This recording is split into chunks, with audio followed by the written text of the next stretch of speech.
रायपुर में कोंडा गांव में सरकारी नौकरी के नाम पर ठगी के आरोपों में घिरे कांग्रेस नेता को पार्टी से निष्कासित कर दिया गया। इस कार्रवाई के बाद राजनीतिक विवाद और तेज हो गया है। भाजपा ने सोशल मीडिया पोस्ट के जरिए कांग्रेस पर निशाना साधते हुए कहा कि गंभीर आरोपों के बावजूद पार्टी कई मामलों में कार्रवाई नहीं करती। भाजपा ने भूपेश बघेल, देवेंद्र यादव और कवासी लखमा का नाम लेते हुए सवाल उठाया कि अगर अपराध के आधार पर निष्कासन की नीति लागू की जाए तो कांग्रेस में कौन बचेगा। मामले ने छत्तीसगढ़ की राजनीति में सियासी तापमान बढ़ा दिया है। बता दें कि बीजेपी की ओर से ये पोस्ट तेजी से वायरल हो रही है। ज्यादा जानकारी के साथ राहुल हमारे साथ में लाइव जुड़ चुके हैं। राहुल, फिलहाल सियासत में क्या कुछ हो रहा है, क्योंकि पोस्टर विवाद तो लगातार छत्तीसगढ़ में पहले से ही चलता आ रहा है। अब एक और जो सियासत है उस एंगल पे हो रही है कि निष्कासन कब होगा, क्योंकि कई सारे जो आरोप है वो यहाँ पर लगाए जा रहे हैं बीजेपी की ओर से। जी वैष्णवी, देखा जाए तो जिस तरीके से स्थिति छत्तीसगढ़ के अंदर कांग्रेस की है, तो लगातार जिस तरीके के प्रकरण सामने आ रहे हैं, तो विभिन्न ऐसी घटनाएं घटी है जहां पर सीधे आरोपी जो है वो कांग्रेस पार्टी के नेता रहे। ऐसा ही कुछ मामला आया कोंडा गांव से, जहां पर सरकारी नौकरी लगाने के नाम पर जो कोंडा गांव के कांग्रेस जिला मंत्री थे उनका नाम इसमें सामने आया था। और मामला दर्ज होने के बाद देखा गया कि जो कांग्रेस पार्टी है, पीसीसी है, उनके द्वारा जो जिला मंत्री थे उन्हें निष्कासित कर दिया गया। और इसी पूरे मामले को लेकर के जो भाजपा है उसे बैठे बिठाए एक अच्छा मुद्दा मिल गया है और वो कांग्रेस को घेरने का काम कर रही है।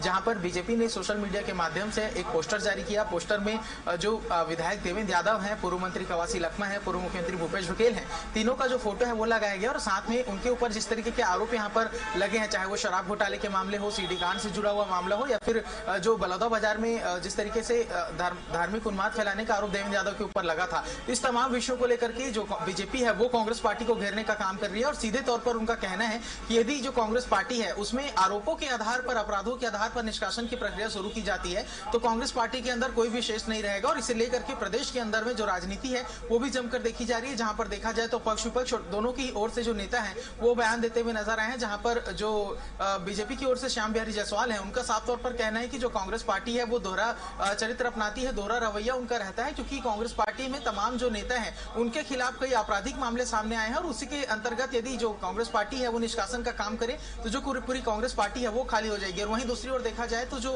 विपक्ष की ओर से पूर्व मंत्री शिव डहरिया हैं, उन्होंने साफ तौर पर कहा है कि जो कांग्रेस पार्टी है वो अपराधों को बिल्कुल भी टॉलरेट नहीं करती और जीरो टॉलरेंस के तहत जो भी आपराधिक मामले कांग्रेस के नेताओं के खिलाफ आते हैं तो ऐसे नेताओं को निष्कासित करने का काम जो कांग्रेस पार्टी है वो करती है। और वहीं दूसरी ओर बीजेपी पर निशाना साधते हुए जो शिव डहरिया है, उनका साफ तौर पर कहना है कि जो कांग्रेस पार्टी है वो कम से कम निष्कासन जैसी प्रक्रिया को तो अपनाती है। वहीं दूसरी ओर जो बीजेपी है वो तमाम ऐसे प्रकरण सामने आए जहां पर बीजेपी के नेता सीधे तौर पर दोषी साबित हुए हैं, उसके बाद भी उन्हें पार्टी के अंदर जगह दी गई है। किसी भी तरीके की जो कार्रवाई है, मजबूत कार्रवाई है, वो यहाँ पर नहीं की गई है। और उदाहरण के तौर पर उन्होंने अफीम की खेती जैसे जो प्रकरण छत्तीसगढ़ के अंदर सामने आए थे उसका उदाहरण उनके द्वारा दिया गया है। तो देखा जाए तो दोनों ही पक्ष जो है एक दूसरे ऊपर आरोप और प्रत्यारोप का जो दौर है वो छत्तीसगढ़ के अंदर शुरू हो चुका है। दोनों ही एक दूसरे को घेरने का काम कर रहे हैं। और यहाँ पर मुख्य तौर पर देखा जाए तो जिस तरीके से छत्तीसगढ़ के अंदर कांग्रेस नेताओं को साधने का, माफ कीजिएगा, निशाना साधने का काम भारतीय जनता पार्टी के द्वारा किया जा रहा है, तो उसमें सोशल मीडिया प्लेटफॉर्म का जिस तरीके से उपयोग हो रहा है, क्योंकि देखा जाए तो 24 घंटे में 2 से 3 पोस्ट ऐसे बीजेपी करती है जिस पर सीधे तौर पर जो कांग्रेस पार्टी है